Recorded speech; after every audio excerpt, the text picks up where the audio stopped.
నాటికి అభివృద్ధి చేయమని బిడ్డనైనా మరి నాయన నెలలో గడుస్తుండగా ప్రభు మంచి ఆరోగ్యంతో నింపమని అడుగుతున్నాను ప్రభు. సేవకులను కూడా దీవించండి, బాబుని దీవించండి. అలాగే వారు చేస్తున్న పరిచర్యని అభివృద్ధి చేయండి. వారి ప్రయాణంలోనూ క్షేమకరంగా ఉండేందుకు సహాయం తెచ్చండి నాయన. ఇంకా ఎవరినైనా మర్చి ఉండినట్లయితే అందరినీ నాయన ఏదో కమించమని నా ప్రార్థనలో తప్పులు ఉంటామని నా ప్రార్థన ప్రతిఫలము పంపించమని యేసునామమున పెట్టాతీనంతో అడిగి వేడుకొని పొందుకొని నాన్న తండ్రి ఆమేన్. దేవునికి స్తోత్రం కలుగును గాక. మన ప్రార్థనలో నడిపించినటువంటి శ్రీమతి చింతపల్లి మార్కు జ్యోతి గారికి సంఘపక్షంగా వందనాలు చెల్లిస్తున్నాం. లేఖన భాగాలు చదువుకుందాం. మొదటిగా కీర్తన గ్రంథము 23వ కీర్తన మాకా దుర్గా భవన్ గారు చదవాలని మనం చేస్తున్నాం.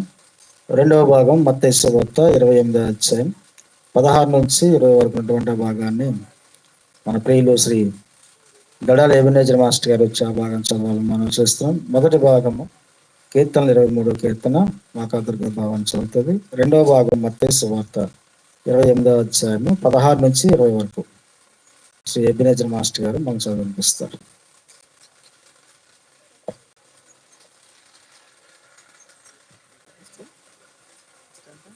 కీర్తనలు 23వ అధ్యాయము 1 నుంచి 6 వచనాలు చదువుకుందామండి. యెహోవా నా కాపరి, నాకు లేమి కలగదు. పచ్చి కలగల చోట్లను ఆయన నన్ను పరుండజేయుచున్నాడు. శాంతికరమైన జలముల యొద్ద నన్ను నడిపించుచున్నాడు. నా ప్రాణమునకు ఆయన సేద తీర్చుచున్నాడు. తన నామమును బట్టి నీతి మార్గములలో నన్ను నడిపించుచున్నాడు. గాఢాంధకారపు లోయలలో నేను సంచరించినను ఏ అపాయమునకు భయపడను.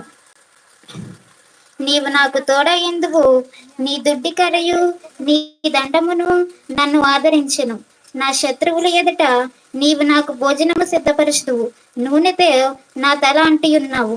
నా గిన్నె నిండి పొర్లుచున్నది. నేను బ్రతుకు దినములన్నయు నీ కృపాక్షేమములే నా వెంట వచ్చును. చిరకాలము యెహోవా మందిరములో నేను నివాసం చేయుచున్నాను. యేసయ్య పరిశుద్ధ వాక్యం దీవించు. రెండవ భాగం మత్తయి సువార్త 28వ అధ్యాయం 16 నుంచి 20 వరకు ఉన్న భాగాన్ని ప్రియులు ఎబినేజర్ మాస్టర్ గారు చదివినిపిస్తారు.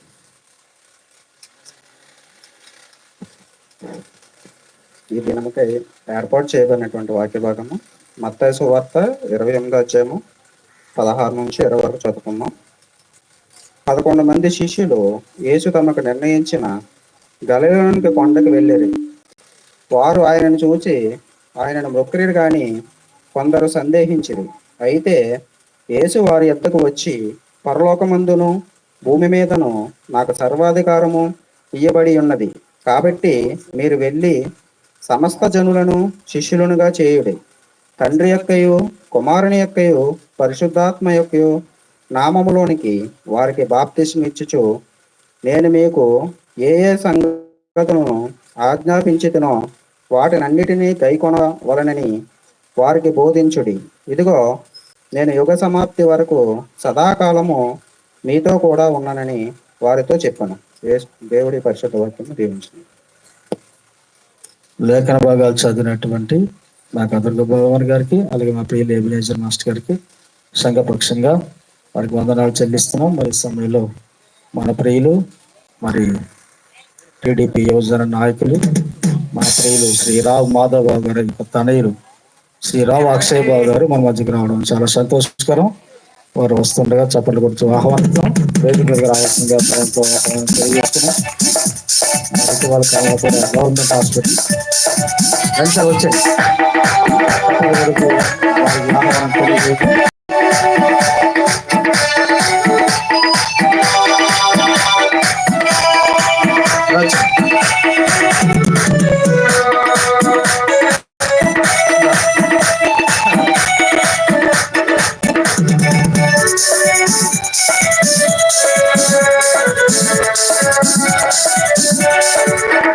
దయచేసి మరి అందరూ కూర్చుందాం. ఒకసారిగా